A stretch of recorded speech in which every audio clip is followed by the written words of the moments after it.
మన జీవితంలో కొన్ని వస్తువులను మనము చాలా సీపుగా చూస్తాం. కొన్ని వస్తువుల్ని పనికిరానివిగా చూస్తాం. మన జీవితంలో కొన్ని వస్తువుల్ని మనము పట్టించుకోము అసలు. కానీ అవి చాలా విలువైనవి. అవి లేకపోతే మన రోజు గడవదు. కానీ వాటిల్ని మనం పెద్దగా పట్టించుకోం. వాటిని పట్టించుకోం కానీ అవి మనకు చాలా ఉపయోగపడతాయి. కొన్ని వస్తువులు అవి ఏంటో ఒకసారి మనం చూద్దాం. మొదటిదిగా రోజు మనం కూరల్లోనూ వంటల్లో వేసుకుంటాం ఒక ఆకు. ఏంటి ఆ ఆకు? కరివేపాకు. కరివేపాకు అనే దాన్ని మనం కర్రీస్లోనూ ఉప్మాలోనూ లేకపోతే అనేక రకాల వంటకాల్లో వేస్తాం, తీసి అవతల పడేస్తాం. తినేటప్పుడు దాన్ని లెక్క చేయం. అందుకే చాలామంది అంటారు కదా, నన్ను తీసి పడేసారు కరివేపాకులాగా అంటారు. కానీ ఆ కరివేపాకు అనేది చాలా అవసరమైనటువంటి ఆకు. అది లేకపోతే చాలా వాటిల్లో మనకి రుచికరం ఉండదు, స్మెల్ ఉండదు. దాని లేకుండా చాలా వంటలు మనం చేయలేం. ప్రతిరోజు అది అవసరమే. కానీ దాన్ని పట్టించుకోం. చాలా సవగ్గా దొరుకుతుంది. ఇంకా చెప్పాలంటే ఫ్రీగా కూడా దొరికిద్ది. కొంటాం అనుకోండి దాన్ని, కానీ చాలా సవక. రెండవదిగా ఉప్పు ఉంది. ఉప్పు అనేది చాలా సవక. చాలా వంట సామాగ్రి అన్నిట్లోనూ కూడా ఆ ఉప్పు అనేది చాలా సవక. దాన్ని మనం పెద్దగా పట్టించుకోం. ఉప్పు గల్లికి పోయిందంటాం. మనం ఏదైనా సవగ్గా పోయినప్పుడు మన వస్తువు మార్కెట్లో తీసుకెళ్ళినప్పుడు రైతులు ఏదైనా కాయల్ని, కూరగాయల్ని, లేకపోతే ఫ్రూట్స్ని కానీ, లేకపోతే నిమ్మకాయలు కానీ, లేకపోతే క్యాజు ఇక్కలు కానీ, మామిడి పళ్ళు కానీ సవగ్గా పోతే ఇంటికి వచ్చి అంటారు, ఉప్పు గల్లికి పోయినాయి ఈరోజు కాయలన్నీ అంటారు. అవునా? అంటే ఉప్పు గల్లు అంటే చాలా సవక, చాలా సీప్గా చూస్తారు. కానీ అది లేకపోతే రోజు గడవదు. అంత సీప్గా చూస్తారు. అలాగే రెండవదిగా మన తలలో ఉన్నటువంటి ఈ వెంట్రుకలను చూసారా? మీ తల మీద చేయబెట్టుకోండి, ఇలా పెట్టుకోండి. అందరికీ ఉన్నాయి కదా? అందరికీ ఉంటాయి, కానీ వీటిని ఎవరు లెక్క చేయరు. అవునా? అందరికీ ఉంటాయి కానీ వీటిని ఎవరు కూడా లెక్క చేయరు.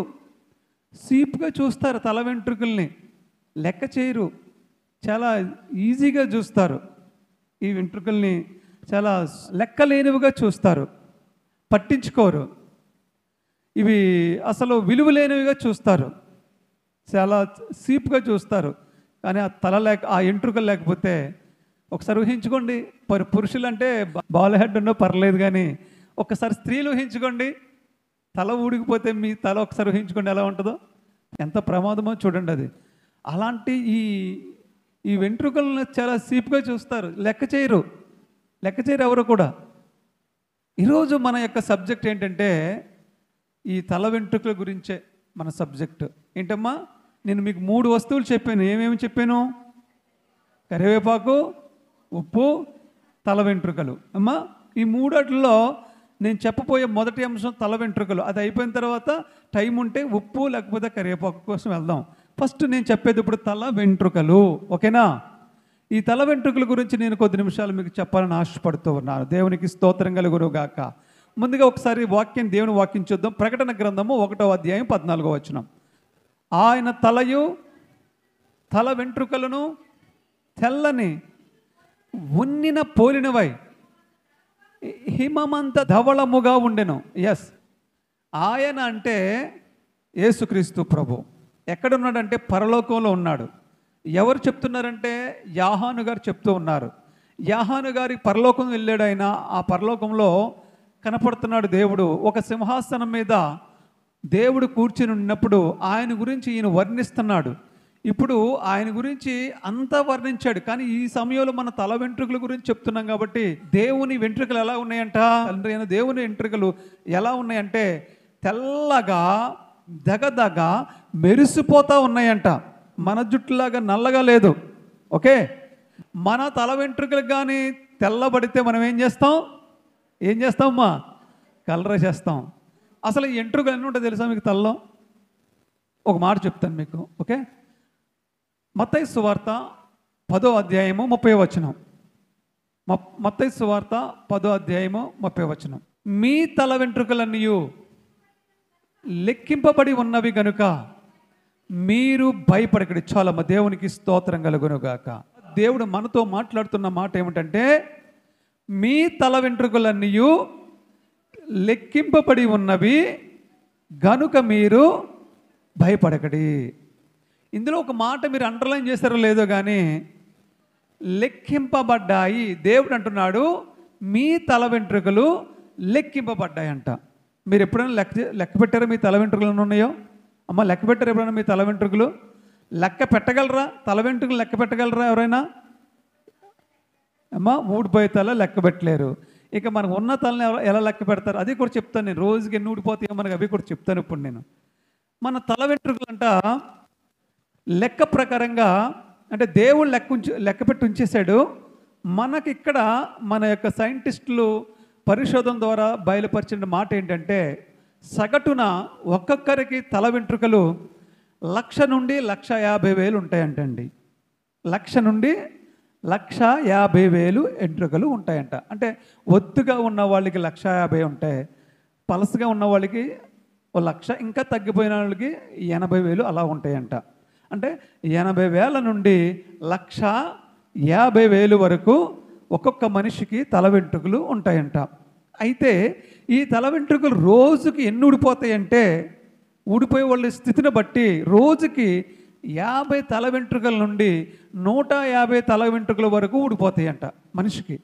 ఈ వెంట్రుకకి లైఫ్ టైమ్ ఎంత ఉంటుందంటే, అంటే వాటి యొక్క ఆయు పరిమాణం, ఈ తల వెంట్రుక, ఒక వెంట్రుక మీకు మొలిసిందనుకోండి తలలో, అది ఎన్నాళ్ళు జీవించి ఉంటుంది మీ తలలో అంటే 5 సంవత్సరాలు ఉంటుందంట. మనిషి ఆరోగ్యాన్ని, బలాన్ని బట్టి, వాతావరణాన్ని బట్టి, ఏరియాని బట్టి, దేశాలను బట్టి 5 సంవత్సరాల నుండి 7 సంవత్సరాల వరకు ఒక మనిషి తలలో వెంట్రుక జీవించి ఉంటుందంట. ఆ తర్వాత 5 సంవత్సరాల తర్వాత కొంతమందికి అయితే 7 సంవత్సరాలు ఉంటుందంట. 7 సంవత్సరాల తర్వాత ఆటోమేటిక్గానే ఆ తల వెంట్రుక ఊడిపోద్దంట. మనం పీకక్కర్లేదు దానికి. అదే మనం ఉదయం లేస్తే స్నానం చేసినప్పుడు చూడండి ఎన్ని తల వెంట్రుకలు రాలిపోతాయో. అంటే ఏజ్ని బట్టి కూడా ఊడిపోతూ ఉంటుంది. ఏజ్ మనకు పెరిగే కోలిది అవి పుట్టిన వెంట్రుకలు ఊడిపోతూ ఉంటాయి. అయితే మళ్ళా వస్తాయంట వెంట్రుకలు. 5 సంవత్సరాల తర్వాత ఒక వెంట్రుక దాని జీవన ప్రమాణం ఆయు ప్రమాణం అయిపోయి ఊడిపోద్ది కదా, తిరిగి మళ్ళా అక్కడ అదే స్థానంలో ఇంకొక వెంట్రుక మొలుస్తుందంట. దేవునికి మహిమ కలుగునుగాక. హల్లెలూయా. కాబట్టి మన తల వెంట్రుకలు లెక్కింపబడ్డాయి. దేవుడు చూడండి తల వెంట్రుకలకి ఎంత విలువిచ్చాడో, మనం తల వెంట్రుకలు విలువ ఇవ్వట్లేదు. మన తల వెంట్రుకని చాలా సీపుగా చూస్తాం. అంటే తల వెంట్రుకని చాలా సీప్ అనుకుంటారు, కానీ సీప్ కాదు.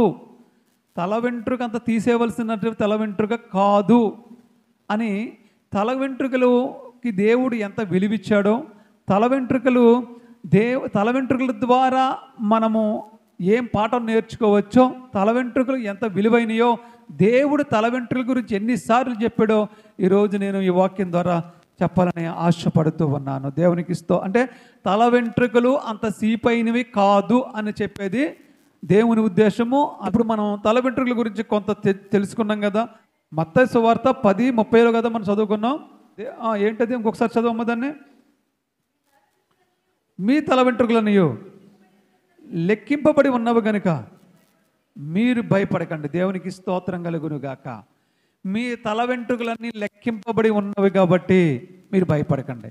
మీరు భయపడుతున్నారేమో, దేన్ని చూసి భయపడుతున్నారో, ఏ ప్రాబ్లం బట్టి మీరు భయపడుతున్నారో, ఎటువంటి సమస్యను బట్టి మీరు భయపడుతున్నారో, ఎటువంటి అనారోగ్యాన్ని బట్టి మీరు భయపడుతున్నారో, అలాంటి వారికి దేవుడు చెప్తున్న మాట ఏమిటంటే, అలా భయపడుతున్న వారికి దేవుడు చెప్తున్న మాట ఏమిటంటే, మీ తల వెంట్రుకలే నేను లెక్కించి భద్రంగా కాపాడుతున్నప్పుడు మీకు కలిగిన ప్రతి అసౌకర్యాన్ని నుండి నేను విడిపించలేనా? మీకు కలిగే ప్రతి భయాన్ని నుండి నేను మీకు విడిపించలేనా? మీ తల వెంట్రుకలే నా ఆజ్ఞ లేకుండా రాలిపోవు కదా అంటున్నాడు. చూడండి, ఇంకొక మాట మీకు చదివిస్తాను. లూకాసు వార్త 21:17 చూడమ్మా. నా నామము నిమిత్తము మీరు మనుషులందరి చేత దేశింపబడుదురు, కానీ మీ తల వెంట్రుకలలో ఒకటైనను నశింపదు. దేవునికి స్తోత్రం కలుగును గాక. చూసారమ్మా, దేవుడు అప్పుడే 2 సార్లు తల వెంట్రుకల గురించి మాట్లాడాడు. ఫస్ట్ ఎందులో మాట్లాడాడు? ఓకే. 2 మత్తయి సువార్తలో మాట్లాడాడు. 3 లూకాసు. అంటే తల వెంట్రుకల గురించి దేవుడు ఎంత శ్రద్ధ తీసుకున్నాడో చూడండి. ఇంకా చూపిస్తాను మీకు. ఏంటి దేవుడు తల వెంట్రుకల గురించి ఎంత మాట్లాడుతున్నాడో అనిపిస్తుంది మీకు. ఇన్నిసార్లు మాట్లాడాడా దేవుడు అనుకుంటారు మీరు. లూకాసు వార్త 21వ అధ్యాయం 17వ వచనంలో మీరు ఏమంటే మళ్ళా చదవం ఒకసారి. నా నామము నిమిత్తము మీరు మనుషులందరి చేత ద్వేషింపబడుదురు, కానీ మీ తల వెంట్రుకలలో ఒక్కటైనా నశించదు. దేవునికి స్తోత్రం కలుగునుగాక. దేవుడు ఏమంటున్నాడంటే, నా గురించి మీరు అవమానం పొందుతారు, హింసింపబడతారు, ద్వేషింపబడతారు, అసహిస్తారు మిమ్మల్ని, మీరు భయపడకండి. యేసుక్రీస్తు ప్రభువు చెప్తున్నాడు. మిమ్మల్ని హింసిస్తారు, భయపడకండి. మిమ్మల్ని అవమానపరుస్తారు, భయపడకండి. మీకు ఏ అపాయం రాదు. మీ తల వెంట్రుకలన్నీ లెక్కింపబడి ఉన్నాయి, ఒక్క తల వెంట్రుక కూడా నశించదు అని యేసుక్రీస్తు ప్రభువు చెప్తా ఉన్నాడు. దేవునికి స్తోత్రం కలుగును గాక. ఇంకా మనం భయం ఎందుకు పడాలమ్మా? చెప్పండి ఒకసారి, ఆలోచించండి. మనం ఎందుకు భయపడాలి? అసలు ఒక తల వెంట్రుక కూడా ఊడనివ్వకుండా నేను కాపాడుతాను అన్నప్పుడు ఇంకా మన బాడీ మీదకి ఇంకేం అపాయం రానిస్తాడు దేవుడు? చెప్పండి. పైన కనపడే తల వెంట్రుక మీదకే ఓడనవని అన్నాడు దేవుడు. అంటే మనం లెక్క చేయని ఇవ్వని చర్చికి వచ్చేసేటప్పుడు మీరు గబగబా స్నానం చేసి దువ్వుకుంటారు కదా, ఎన్ని ఎంట్రుకలు ఊడిపోతాయి మీ అక్కడ? ఆడవాళ్ళకి బాగా ఎక్కువ ఊడిపోతాయి. ఎన్ని ఊడిపోతాయి చూడండి. మీరు వాటిని పెద్ద లెక్క చేస్తారా? గబగబా తుడిచేసి ఇలా తీసి అలా ఎక్కడో పెట్టేసేసి వచ్చేస్తారు అంతే. తల వెంట్రుక కూడా చాలా విలువైంది. ఎందుకంటే ఊరి వెంట కొండానికి వస్తూ ఉంటారు, తల వెంట్రుకలు కొంటాం అని వస్తూ ఉంటారు. ఇంత ఉంటే దానికి 100 రూపాయలు ఎంతో ఇస్తారు దానికి. అవునా? దేవునికి స్తోత్రంగా. అంటే తల వెంట్రుకలు చాలా విలువైనవి. అవి పట్టుకెళ్ళి వాళ్ళు ఏం చేస్తారంటే ఇగ్గులు తయారు చేస్తారు, సవరాలు చేస్తారు, ఇగ్గులు చేస్తారు, ఇవన్నీ తయారు చేస్తారు. తల అంత సీపుగా, తల చాలా కాస్ట్లీ. అయితే దేవుడు అంటున్నాడు, మనం పట్టించుకొని ఈ తల గురించి దేవుడు పట్టించుకుంటున్నాడు. మనం విలువివ్వని ఈ తల వెంట్రుకల్ని దేవుడు విలువిస్తున్నాడు. మనం లెక్క చేయని, మనం వాటిని పెద్దగా మనం స్మరించినటువంటి తల వెంట్రుకల గురించి దేవుడు పదే పదే బైబిల్ గ్రంథములో అనేక పర్యాయాలు వ్రాయించాడు. దేవునికి స్తోత్రం కలుగును గాక. హల్లెలూయా. 4 సార్లు మన తల వెంట్రుకల గురించి రాశాడు. దేవునికి స్తోత్రం కలుగును గాక. భయపడకండి అంటున్నాడు. మీరు అనేకమైన పిచ్చుకల కంటే శ్రేష్ఠులు మీరు. ఆ పిచ్చుకలనే నేను పోషిస్తున్నాను, ఆ పిచ్చుకలకే నేను పొద్దున్నే ఆహారం పెడుతున్నాను. అవి చిన్న ప్రాణాలు, వాటిల్నే నేను కాపాడుతున్నాను. మీ ప్రాణాలు నేను కాపాడలేనా? మిమ్మల్ని నేను ఆదరించలేనా? మీకు అనుగ్రహం చూపలేనా? మీ తలలో వెంట్రుకలన్నీ లెక్కింపబడి ఉన్నాయి. ఒక వెంట్రుక ఊడిపోయినా నాకు అది లెక్కే. ప్రపంచం మీద 800 కోట్ల జనాభా ఉన్నారు. సుమారుగా 800 కోట్లు ఉన్నారు జనాభా ప్రపంచం మీద. ఒక్కొక్కరి తలకి యావరేజ్ 1,00,000 తల వెంట్రుకలు వేసుకోండి. ఒక్కొక్కరి తలకి యావరేజ్ 1,00,000 తల వెంట్రుకలు వేసుకోండి. 800 కోట్లు ఇంటూ 1,00,000. అసలు లెక్కలేదు దానికి. అమ్మ, మన మాస్టర్లు గట్రా ఎవరు చెప్పలేదు, ఇప్పుడు ఎవరు చెప్పలేరు దానికి. అంటే దేవుడు ఎన్ని లెక్క పెడుతున్నాడో చూడండి. ఆయన మన వాళ్ళు సైంటిస్టులు దాన్ని పరిశోధన చేస్తే 2,50,00,000 పైచిలుకు సంవత్సరాలు పడద్దంట ప్రతి తల మీద ఉన్న ఎంట్రుకలు లెక్కట్టడానికి. ఈ ప్రపంచంలో, ఈ భూమి మీద, వినండి అమ్మ అందరూ కూడా లాగా, ఈ భూమి మీద ఉన్న ప్రతి మనిషి తల మీద ఉన్నటువంటి తల వెంట్రుకలను లెక్క పెట్టాలంటే 2,48,00,000 సంవత్సరాలు పడద్దంట. అంటే ఇప్పటికి బైబిల్ వచ్చి 6,000 సంవత్సరాలు అవుతుంది.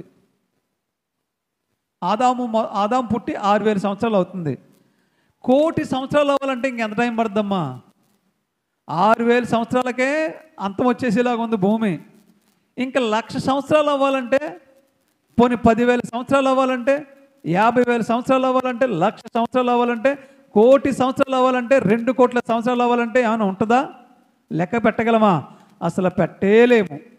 కానీ దేవుడు అంటున్నాడు, నాకు సాధ్యమే. మీ ప్రతి ఒక్కరి తల మీద ఉన్న తల వెంట్రుక కూడా నేను లెక్కెట్టి పెట్టాను అలాగా. ఆమేన్. ఎందుకంటే దేవుడు ఆకాశ నక్షత్రాలను లెక్కపెట్టినవాడు. మన తల వెంట్రులు లెక్క పెట్టడం పెద్ద సమస్యానికి. అపోస్తుల కార్యాలు 27వ అధ్యాయం 34వ వచనము. 14 దినముల నుండి మీరేమీ పుచ్చుకొనక ఉపవాసం ఉండి కనిపెట్టుకుని ఉన్నారు గనుక ఆహారం పుచ్చుకొనుడని మిమ్మల్ని వేడుకొనుచున్నాను. మీ ప్రాణరక్షణకు సహాయమగును. మీలో ఎవరి తల నుండి ఒక ఎంట్రుకైనను నశింపదని చెప్పుతూ ఆహారం పుచ్చుకొనుడని అందరినీ బ్రతిమలాడును. దేవునికి స్తోత్రం కలుగును గాక. ఇక్కడ 270 మంది ఉన్నారండి పైచిలుకు. ఒక వాడలో ఉన్నారు వీళ్ళందరూ కూడా. అర్థమవుతుందా? ఒక వాడలో 270 పైచిలుకు మనుషులు ఉన్నారు. అందులో ఖైదీలుగా పౌలు గారు ఇంకా కొంతమంది ఉన్నారు. వీళ్ళందరినీ కాయడానికి సైనికులు ఉన్నారు. ఈ అందరూ కలిసి ఒక వాడలో ఉన్నారు. ఈ వాడ నడపడానికి వాడ నాయకులు, వాడ స్టాఫ్ కూడా ఉన్నారు.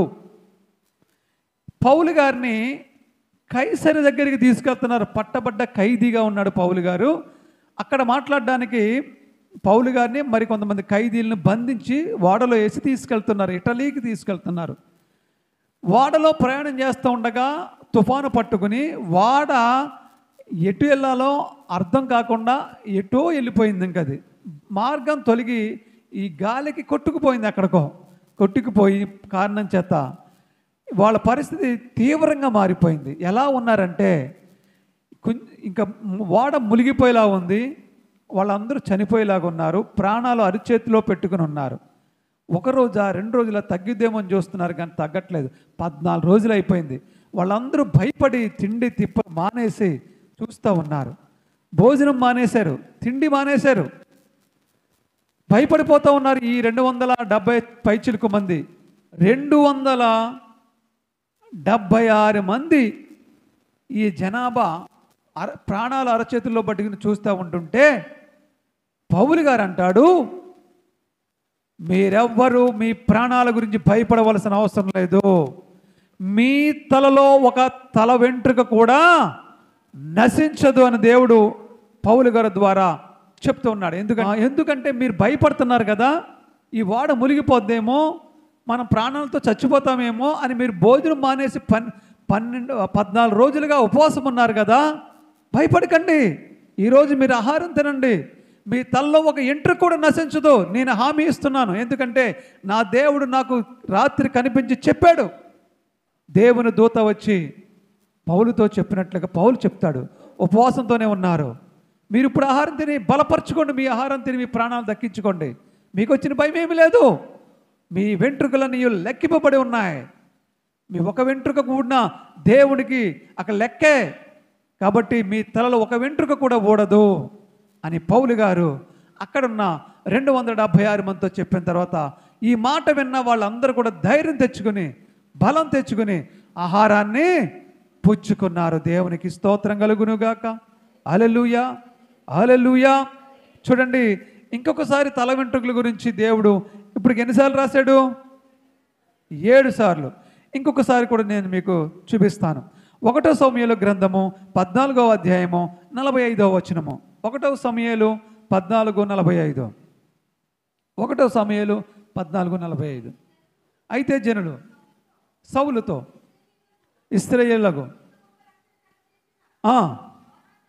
యోనాతాను జయమునందించెను, మనలను జయమునందించెను, యెహోవా జీవము తోడు, ఆయన తల వెంట్రుకలలో ఒకటైనను నేల రాలదని చెప్పాను. దేవునికి స్తోత్రం కలుగును గాక. హల్లెలూయా.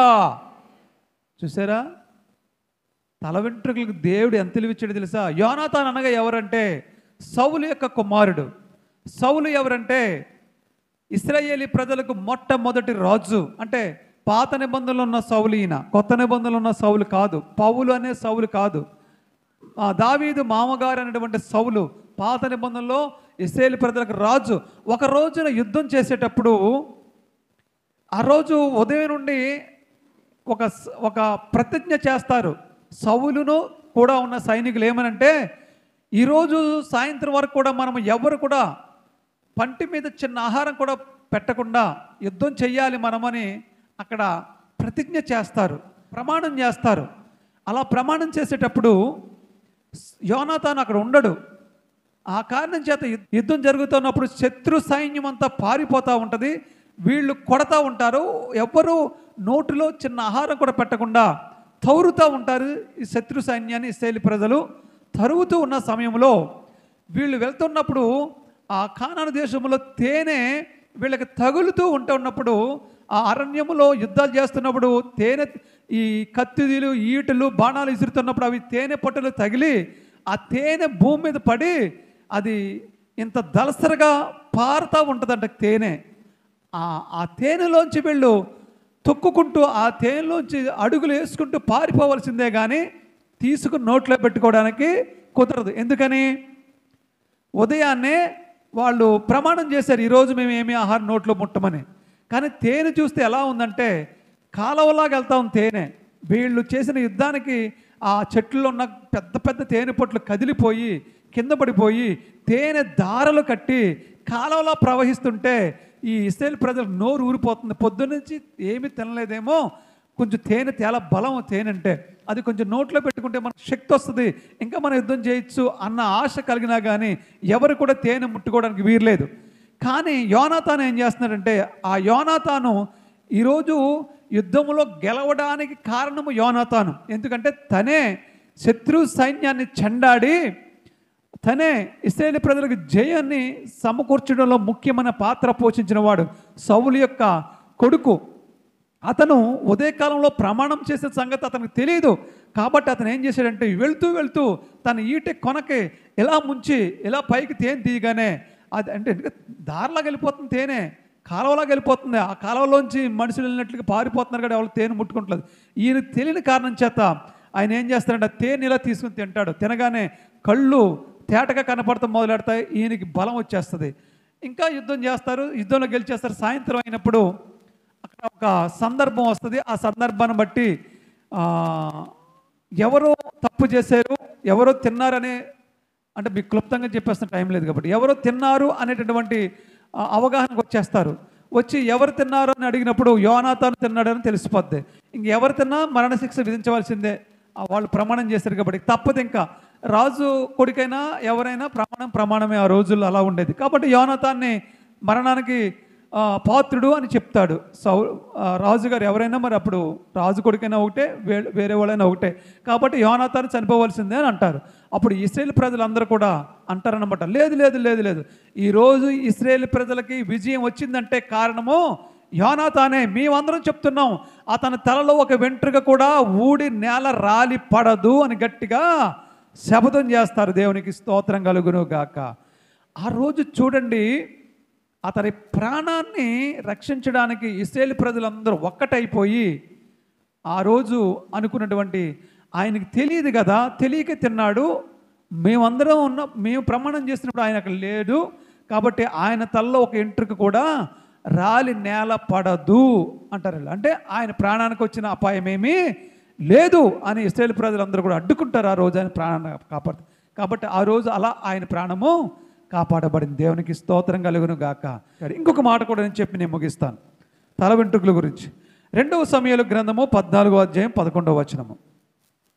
2వ సమూయేలు గ్రంథము 14వ అధ్యాయం 11వ వచనము. అప్పుడు ఆమె స్మరించి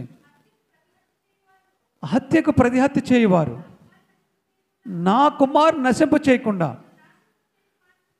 తన నాశనము చేయక మానిపించమని మనవి చేయగా, రాజు యెహోవా జీవము తోడు నీ కుమారుని తల వెంట్రుకలలో ఒక్కటైనను నేల రాలదనెను. దేవునికి స్తోత్రం కలుగును గాక. దావీదు ఏమంటున్నాడండి? యెహోవా జీవము తోడు నీ కుమారుని తల వెంట్రుకలలో ఒక్కటైనా నేల రాలదు. దేవునికి స్తోత్రం కలుగును గాక. చూసారా, ఇందాక ఇశ్రాయేలు ప్రజలు అంటున్నారు నీ తల వెంట్రుకల్లో ఒక్కటి కూడా యోనాతాను తల వెంట్రుకల్లో ఒక్కటి కూడా నేల రాలి ఊడదు అంటున్నాడు. అంతకుముందు పౌలు అంటున్నాడు, మీ తల వెంట్రుకలో ఒక్కటి కూడా నశించదు అంటున్నాడు. అంతకుముందు దేవుడు అంటున్నాడు మీ తల వెంట్రుకలన్నీ లెక్కింపబడి ఉన్నాయి అంటున్నాడు. చూశారు కదండి, దావీదు అంటున్నాడు నా తల వెంట్రుకల లెక్క నీకు తెలుసు ప్రభు అన్నట్లుగా మాట్లాడుతున్నాడు. చూసారా, దేవుడు తల వెంట్రుకల గురించి ఎంతమంది భక్తుల ద్వారా దేవుడు మాట్లాడుతూ ఉన్నాడు. తల వెంట్రుకలు మనం ఈజీగా తీసేస్తాం. ఒకరోజు ఒక స్త్రీ దావీదు మహారాజు ముందు నిలబడింది. అయ్యా, నేను ఒక ఆపదలో ఉన్నాను, నన్ను కాపాడు మహాప్రభు అని విన్నవించుకుంది దావీదుకి. నా కుమార్తె, ఏంటి ఈ యొక్క సమస్య చెప్పు అన్నాడు దావీదు. నాకు 2 కొడుకులు ఉన్నారు ప్రభు, ఒక కొడుకు ఇంకొక కొడుకుని కొట్టి చంపేశాడు. వారిద్దరు రోజు దెబ్బలాడుకుండేవారు, రోజు తగలబడుతుండేవారు. ఒక రోజున తగలరాని చోట తగిలిందో ఇంకొక చోట తగిలిందో ఎలా తగిలిందో తెలియదు, కానీ ఒక కొడుకు ఇంకొక కొడుకుని కొట్టి చంపేశాడు. ఒక కొడుకు పోయి ఏడుస్తున్నాను నేను, ఇంకొక కొడుకు మిగిలి ఉన్నాడు, నాకు వాడిని చూసుకుని బ్రతుకుచున్నాను. కానీ ఇశ్రాయేలీలో పెద్ద మనుషులందరూ వచ్చి మరణానికి మరణము, పంటికి పన్ను, కంటికి కన్ను అనే దాని ప్రకారంగా ఎవరైతే నీ కొడుకుని చంపాడో చంపినోడిని మేము మాకు అప్పచెప్పి మేము చంపేస్తామంటున్నారు. అదేంటి, చంపినోడు కూడా నా కొడుకే, నీ కొడుకైనా సరే చట్టం చట్టమే, న్యాయం న్యాయమే. అప్పుడు నా 2 కొడుకులు పోతారు కదా, అయినా సరే చట్టం చట్టమే, న్యాయం న్యాయమే, చంపేస్తాం మేము పంపించేతలకు అంటున్నారు. అందుకే ప్రభు మీ శరణు కోరి వచ్చాను, నా కొడుకుని కాపాడు ప్రభు అంటుంది. అప్పుడు దావీదు అంటున్నాడు ఇదెక్కడి న్యాయం, ఇదెక్కడి ధర్మం? ఒక కొడుకు చచ్చిపోతే ఇంకో కొడుకుని తీసుకొని చంపేస్తారా? ఎవడాడు అన్నవాడు? ఈరోజు నీకు నేను మాటిస్తున్నాను, నీ కొడుకు తలలో ఒక ఎంట్రుక కూడా ఊడి నేల రాలదు అని చెప్తున్నాడు దావీదు. దేవునికి స్తోత్రం కలుగును గాక. ఇప్పుడు దావీదు ఆజ్ఞ ఇస్తే కొడుకుని ఎవరన్నా ఏమైనా చేయగలడా? ఎవరు ఏమీ చేయలేరు. దేవునికి స్తోత్రం కలుగును గాక. అక్కడ ఆ స్త్రీకి ఆ దావీదు అలా అభయం ఇచ్చాడు. దేవునికి అది ఇంకా మనం ముందుకెళ్తే దావీదు గుణపాఠం చెప్పాలనే యోవాబు అనేటువంటి సైన్యాధ్యక్షుడు ఆ స్త్రీని అలా నాటకం ఆడమంటాడు. ఎందుకంటే దావీదు కుమారుడైనటువంటి అబ్షలోము, ఆయన పేరు అబ్షలోం అనేటువంటి కుమారుడు చాలా అందగాడు. అతను తప్పు చేసినప్పుడు దావీదు అతన్ని వెళ్ళగొడతాడు, పారిపోతాడు. అతను తిరిగి ఎక్కడో వేరే దేశంలో తలదాచుకుంటాడు. అతను తిరిగి తీసుకురావడం కోసం దావీదు ఒప్పుకోడని, అతను తప్పు చేసినంత మాత్రాన తవరేస్తావా నువ్వు అని దావీదుకే తెలియాలి అని ఈ స్త్రీ చేత ఒక సైన్య అధ్యక్షుడైనటువంటి యోవాబు దావీదు దగ్గర నాటకం ఆడిస్తే ఆ నాటకం నిజం అనుకుని ఒక కొడుకుని చంపేస్తే ఇంకో కొడుకుని శిక్ష విధిస్తారా? అలా కుదరదు అని చెప్పి తీర్పు చెప్తే మరి నీకు కూడా అదే వర్తిస్తుంది కదా అని అంటది ఆ స్త్రీ. అప్పుడు అర్థమవుద్ది, ఎస్, నేను అబ్షలోముని శిక్షించాను కదా, ఈ స్త్రీ నాతో చెప్తుందని చెప్పి ఆ రోజు నేను చేసిన తప్పు కూడా రైటే కదా అని అర్థం చేసుకుని వెళ్ళి తన కుమారుడైనటువంటి అబ్షలోముని అంతఃపురానికి తీసుకొస్తాడు. ఆ విధంగా కాంతమైంది. దేవునికి స్తోత్రం కలుగును గాక. అంటే దావీదు కోపం వచ్చింది, నీ కుమారుడు తల వెంట్రుకల్లో ఒక తల వెంట్రుక కూడా రాలదు, నేల ఊడి రాలదు, నేను అభయం ఇస్తున్నాను నీకు అని చెప్తున్నాడు దావీదు. అలాగే ఈ రోజున దేవుడు మనతో చెప్తున్నాడు, మన తల వెంట్రుకలలో ఒక్కటి కూడా దేవుడు నేల రాలి ఊడిపడనవుడు. మనం భయపడవలసిన అవసరం లేదు. దేనికోసం భయపడుతున్నావు? వ్యాధి చూసి భయపడుతున్నావా? అనారోగ్యాన్ని చూసి భయపడుతున్నావా? ఆ అప్పులను చూసి భయపడుతున్నావా? శత్రువులను చూసి భయపడుతున్నావా? దురాత్మలను చూసి భయపడుతున్నావా? శోధనలను చూసి భయపడుతున్నావా? అనేకమైన రుగ్మతలను చూసి, అనేకమైన సమస్యలను చూసి నువ్వు భయపడుతున్నావేమో. దేవుడు చెప్తున్నాడు, భయపడకు నా కుమారుడు, నా కుమార్తె, నీ తల వెంట్రుకలన్నీ లెక్కింపబడి ఉన్నవి, నీ తల వెంట్రుకలో ఒక్కటి కూడా ఊడి నేల రాలి పడదు, నేను మీకు అభయం ఇస్తున్నాను అని దేవుడి వాక్యం ద్వారా సెలవిస్తూ ఉన్నాడు. కనుక ఈ వాక్యాన్ని మన హృదయంలో భద్రపరచుకుని ఈ వాక్యానుసారంగా మనం నడుచుకుందాం. దేవుడి ఈ మాటలను దీవించి ఆశీర్వదించునుగాక. ఆమేన్. మహాపరిశుద్ధుడైన తండ్రి, లోకరక్షకుడా యేసుక్రీస్తు ప్రభా, విన్న వాక్యాన్ని మీ బిడ్డలు వాళ్ళ హృదయంలో భద్రపరచబడి నీరు గట్టి ఫలింపజేసి వాక్యానుసారంగా నడుచుకునే భాగ్యం దయచేయండి.